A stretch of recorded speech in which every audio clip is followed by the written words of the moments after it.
Ating balikan at pag-usapan ang tuluyang pag-iwan ng maningning na karera ng isang Mexican boxing legend na si Erik Morales sa isang brutal na knockout loss. Tinawag ngang isang malaking pagkakamali ang naging rematch ni Erik Morales kontra sa nooy katakot-takot ng nasa super lightweight division, ang undefeated unified super lightweight champion na si Danny Garcia na siya ding tumangay ng WBC belt mula kay Erik Morales.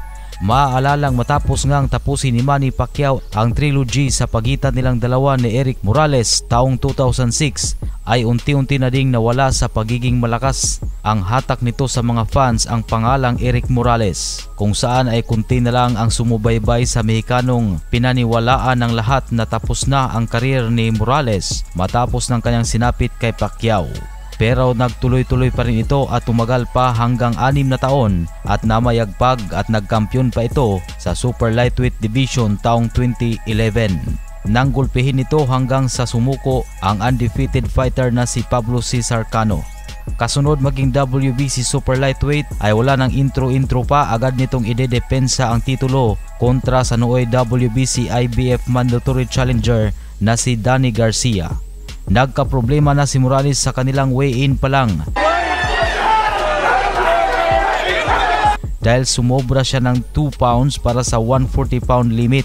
Agara namang binaklas ng WBC ang titulo mula kay Morales at wala na itong tsansa pa para mabawi ang titulo kahit magawa pa nitong talunin si Garcia. Bukod sa pagtanggal ng titulo, nakapagmulta pa ito ng $50,000 ang Mexicano dahil sa kanyang kabiguan na makuha ang tamang timbang. Tila hindi na tinatantanan na si Morales sa problema. Hanggang sa kanilang laban, makikitang nahihirapan sa mas bagitong si Danny Garcia. Nangingibabaw ang lakas at bilis ng batang si Garcia at pinabagsak pa nito ang 35 anyos na si Morales sa 11th round. At dahil naman sa may dugong palaban si Morales ay nagawa pa nitong makapagpatuloy sa laban. Pero ganun pa rin, hindi niya talaga kinaya ang kalaban at bigo siya sa laban na nagtapos sa unanimous decision. Pero ang akala mo ay dito na siya magdesisyon na tuluyan na lang iwanan ang mundo ng sagupaan ay hindi pa pala. At ginamit ang rematch clause na masasabing pinakamalaking pagkakamali ni Erik Morales. Taong 2012 ng October 20, 7 buwan matapos kunan ng titulo, ay muling papatunayan ni Erik Morales na maibangon muli ang kanyang karir at mabawi ang WBC title. Pero ang hindi inakala na sa pagkakataong ito ay tila nag-antay lang pala ang malas nito na sasapitin mula kay Danny Garcia dahil pinaghandaan pala siya ng husto ni Garcia. Sa pagkakataong ito ay unified WBO at WBC super lightweight champion na si Danny Garcia. Pero buo naman ang loob ni Morales na labanan muli si Garcia.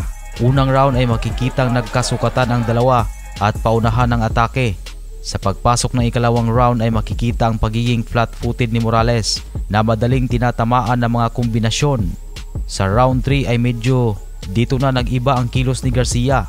Sinunod na nito ang payo ng kanyang ama na puntiryahin ang bodega ni Morales na makikitang nanghihina pagkatapos ng round 2.